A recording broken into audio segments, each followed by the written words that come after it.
ये बच्चों एक और क्रियाकलाप करते हैं। 1 मिलीलीटर मंड का घोल 1% 2 परख नलियों A तथा B में लीजिए। परख नली A में 1 ml लार डालिए तथा दोनों परख नलियों को 20-30 मिनट तक शांत छोड़ दीजिए। अब प्रत्येक परख नली में कुछ बूंद तनु आयोडीन घोल की डाल दीजिए। आप देखेंगे कि परख नली B में रंग बदल गया क्योंकि इसमें केवल स्टार्च है। परख नली A में स्टार्च शर्करा में बदल गया, इसलिए रंग में कोई परिवर्तन नहीं हुआ।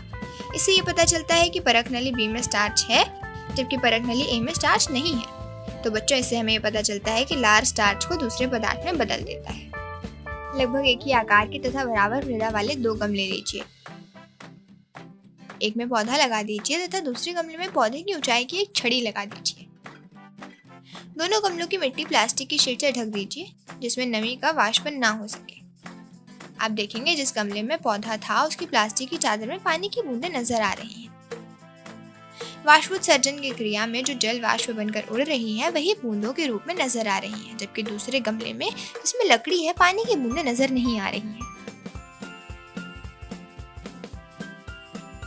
ऊंचाइयां और दूरियां। इस आकृति में छात्र की आंख से मीनार के शिखर तक खींची गई रेखा AC को दृष्टि रेखा कहा जाता है।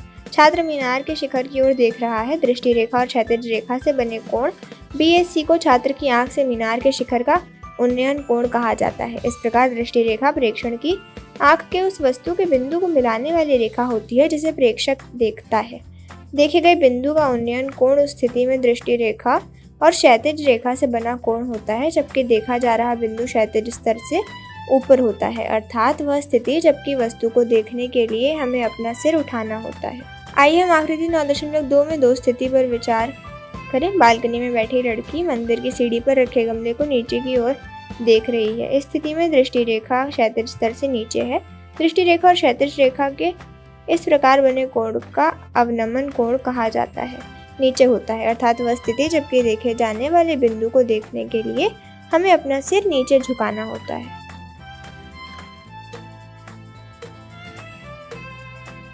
तो दिन भर सूरज की किरणों से धरती गर्म होती रहती है। दिन के बाद आती है रात। रात का मतलब है अब सूरज की किरणें धरती के हिस्से पर नहीं पड़ रही हैं। दिन भर की तपी हुई धरती गर्मी छोड़ने लगती है, यानी ठंडी होने लगती है।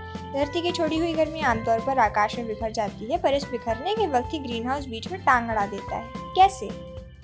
यदि धरती के आसपास वायुमंडल ना होता तो धरती द्वारा छोड़ी गई गर्मी की ये किरणें सीधी आकाश में चली जाती, लेकिन हमारी धरती के पास वायुमंडल यानी हवा का घेरा है।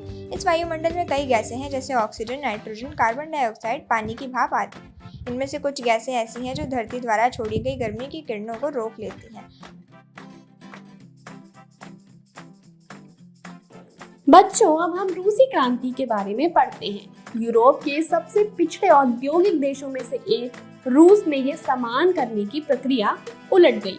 1917 की अक्टूबर क्रांति के जरिए रूस को सत्ता पर समाजवादियों ने कब्जा कर लिया। फरवरी 1917 में राजशाही को गिराने और अक्टूबर की घटनाओं को ही अक्टूबर क्रांति कहा जाता है। बच्चों, ऐसा कैसे हुआ? क्रांति के समय रूस के सामाजिक और राजनीतिक हालात कैसे थे? इन सवालों का जवाब ढूंढने के लिए आइए क्रांति से कुछ साल पहले की स्थितियों पर नजर डालें। बच्चों, 1914 में रूस और उसके पूरे साम्राज्य पर जार निकोलस II का शासन था। मास्को के आसपास पड़ने वाले भूक्षेत्र के अलावा आज का फिनलैंड, लातविया, लिथुआनिया, एस्टोनिया तथा पोलैंड, यूक्रेन व बेलारूस के कुछ हिस्से रूसी साम्राज्य के भाग थे।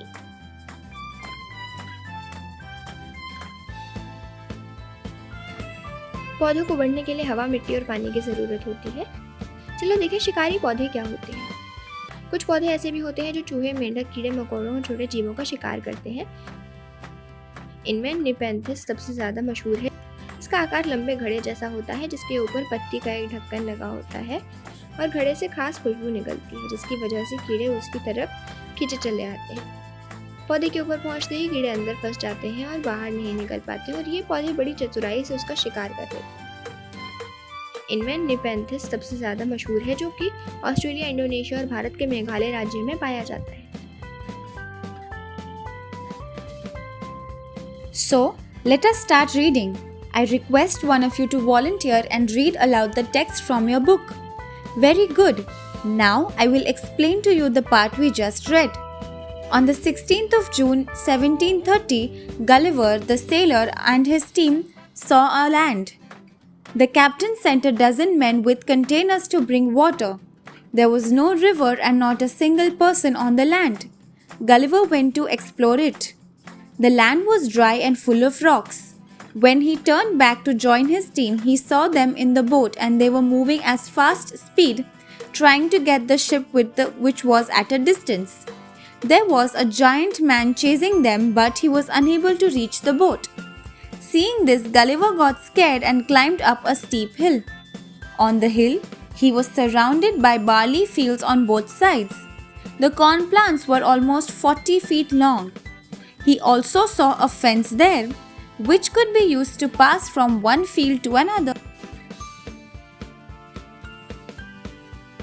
कस्तुरी जायते कस्मात् को हन्ति करेणां कुलं किं कुर्यात् कातरो युद्धे मृगात् सिंहः पलायते।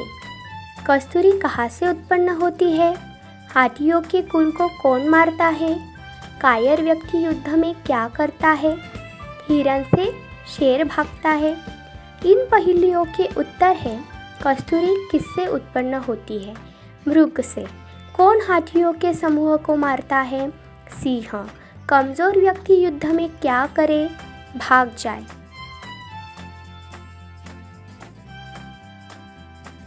एक दौर था जब भारत में लड़कियों का पैदा होना अभिशाप माना जाता था, इसलिए लड़की पैदा होते ही उसे परम धाम भेज दिया जाता था। लेखिका का परिवार भी इससे अछूता नहीं था। उनके परिवार में भी लगभग 200 सालों से किसी कन्या ने जन्म नहीं लिया था। वह पहली थी। उन्हें पाने के लिए उनके दादाजी ने उनकी कुल देवी यानी माँ दुर्गा की बहुत पूजा की थी। लेखिका को बचपन से ही बड़े लाड प्यार से पाला गया था। लेखिका के घर में हिंदी का ज़्यादा चलन नहीं था। उनके दादाजी फारसी और उर्दू के जानकार थे। पिता ने अंग्रेज़ी पढ़ी थी। उनके घर में हिंदी उनकी माँ लाई।